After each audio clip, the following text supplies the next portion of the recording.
Buongiorno, dobro jutro, guten Morgen, buon dì.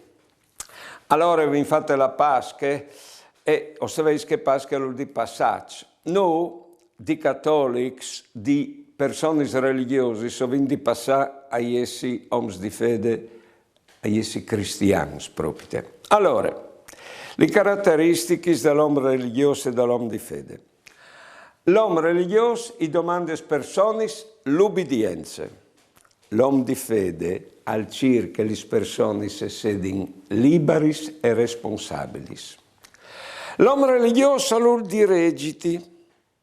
L'uomo di fede ti fa scoviargi che il Spirito Santo che tu hai dentro di te, che sei di quel a diregiti. L'uomo religioso è preoccupato che tu sei di sta giusto. L'uomo di fede si preoccupa che tu vivi col Signore.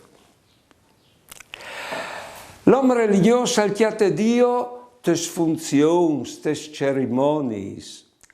L'uomo di fede lo chiama anche tes situazioni di vita di ogni giorno.